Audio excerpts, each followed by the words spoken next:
জিন তেকে নিয়ে বেরিয়ে যেতেই জাংকুক নিজের জামাকাপড় বের করে ফ্রেশ হতে গেল। বাথরুম থেকে বেরিয়ে জাংকুক সোজা খাওয়ার টেবিলে গিয়ে উপস্থিত হলো। টেবিল ভর্তি খাবার দেখে জাংকুক একটু অবাক হয়ে গেল। জাংকুক তার মায়ের দিকে তাকাতেই জিন বেগম বলে উঠলেন, আজ তুই আসবি বলে ওই আনন্দে আমি আর তোর চাচি এত খাবার বানিয়েছি, সব তোর মনের পছন্দের খাবার। জাংকুক খেতে বসলো। সেখানে আরেম আর জেহব সাহেবও এসে খেতে বসলো। জেহব সাহেব আয়ুকে জিজ্ঞাসা করলেন, আমার মেয়ে দুটো কোথায়, ওরা খাবে না?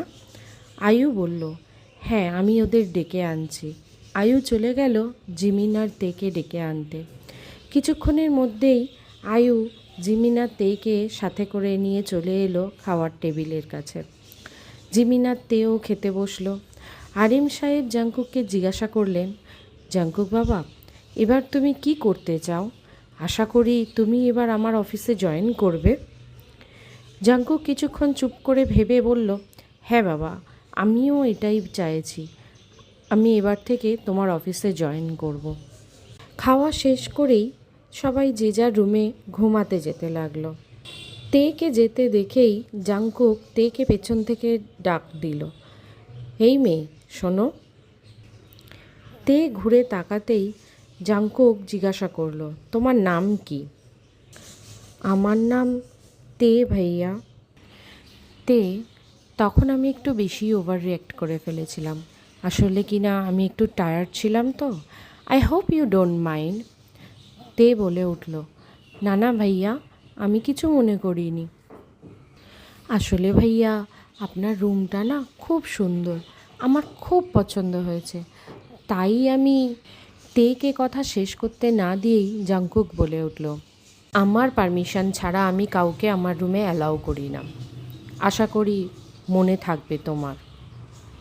বলেই জাংকুক গটগট করে নিজের রুমে চলে গেল। তে তো তখনও অবাক হয়ে তাকিয়ে রইল।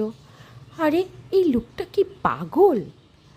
সোজা কথাই বললে হতো যে আমার রুমে তুমি আসবে না, আমি একটু ঘুমিয়েই পড়েছিলাম, তো কিছু নিয়ে তো পালিয়ে যায়নি।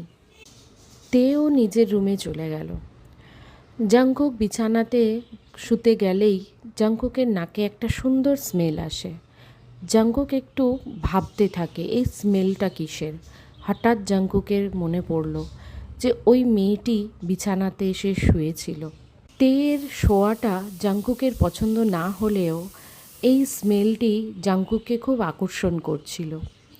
জাংকুক ওইভাবেই ঘুমিয়ে পড়ল। পরের দিন সকালে জাংকুক ফ্রেশ হয়ে রেডি হয়ে বাবার অফিসে যাওয়ার জন্য তৈরি হয়ে ব্রেকফাস্ট টেবিলে এলো।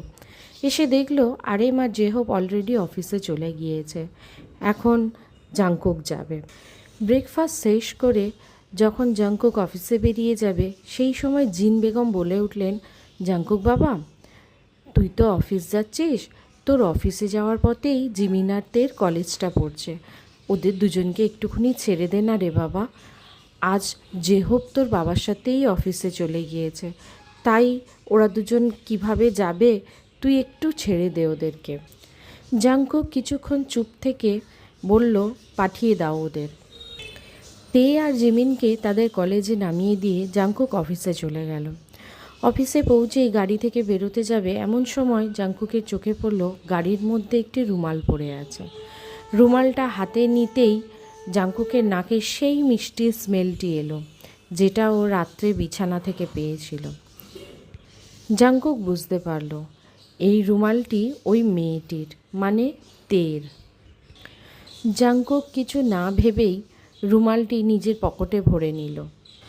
ওদিকে তে আর জিমিন নিজেরা নিজেদের ক্লাসে চলে গেল। তে তার ক্লাসে যেতেই ইয়োনোর সাথে দেখা হলো। সারাদিন কলেজ, পড়াশোনা, এই সব কিছুর মাঝে তে আর ইয়োনোর একটি সুন্দর মুহূর্ত কাটল। বিকালে তারা বাড়িতে ফিরে এলো। বাড়িতে ফিরে তে ফ্রেশ হয়েই তার মা আর চাচির সাথে কাজে হাত লাগালো। আর ওইদিকে জিমিন ফ্রেশ না হয়েই ঘুমিয়ে পড়েছে। আমাদের মোচি বেবি যে রাতে RM জেহব সহ জাংকুক বাড়িতে ফিরে এলো। সারাদিন অফিসের কাজে জাংকুক প্রচণ্ড টায়ার্ড। সোজা সে নিজের রুমে চলে গেল আর তার মাকে বলে গেল একটা কফি নিয়ে যেতে। জিন কফি বানিয়ে ছেলের রুমে নিয়ে যাওয়ার সময় ওই দিক পাশ থেকে RM ডেকে উঠল। জিন একটু ভ্যাবাচ্যাকা খেয়ে গেল। কার কাছে যাবে, ছেলে না স্বামী? জিন তখন কফির মগটা তের হাতে দিয়ে বলল, যা গিয়ে জাংকুককে একটু দিয়ে আয়। যা ফেসে গেল তে। এদিকে জাংকুক তেকে এক প্রকার ধমকি দিয়ে বলেছে যেন ওর রুমে না প্রবেশ করে তে। আর এদিকে জিন বেগম তেরই হাতে কফি দিয়ে বলছে তাও আবার ওই জাংকুককেই দিয়ে আসতে তার রুমে। তে আর কি করে, গুটি গুটি পায়ে চলে গেল জাংকুকের রুমের সামনে। দরজার সামনে গিয়ে দুবার ঢোক গিলল তে। তারপর দরজা নক করলো। ভাইয়া আসবো? জাংকুক দরজা খুলে তের সামনে দাঁড়িয়েই জিজ্ঞাসা করলো, কি প্রবলেম তোমার? তে বলল, ভাইয়া কফি আন্টি দিয়ে পাঠিয়েছে, আন্টি একটু কাজে ব্যস্ত আছে তাই আমি এলাম। তের হাত থেকে কফি মাগটা নিয়েই জাংকুক গেট বন্ধ করতে যাবে এমন সময় তে জিজ্ঞাসা করলো, ভাইয়া আপনার গাড়িতে কোনো রুমাল পেয়েছেন? জাংকুক তের দিকে তাকিয়েই বলে উঠল, না পাইনি, বলেই গেটটা লাগিয়ে দিল। তের মনটা ছোট্ট হয়ে গেল, কারণ রুমালটা তের খুব পছন্দের ছিল। মাঝরাতে তের ঘুম ভেঙে গেল। জল খেতে বসে দেখল যে বোতলে জল নেই। জিমিনের দিকে একটু তাকিয়েই তে বলে উঠল, এই মেয়ের দ্বারা কোনো কাজই হবে না। তে আস্তে আস্তে গেল কিচেনে জল আনতে। ফ্রিজ খুলে জল বের করেই ঘুরে তাকাতেই দেখল সামনে জাংকুক দাঁড়িয়ে আছে। ভাইয়া এত রাতে আপনি কিচেনে, কিছু লাগবে আপনার? জাংকুক বলল, কফি।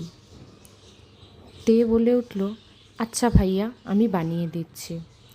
তে আপন মনে কফি বানাতে লাগলো আর জাংকুক দাঁড়িয়ে শুধু তেকেই দেখতে লাগলো।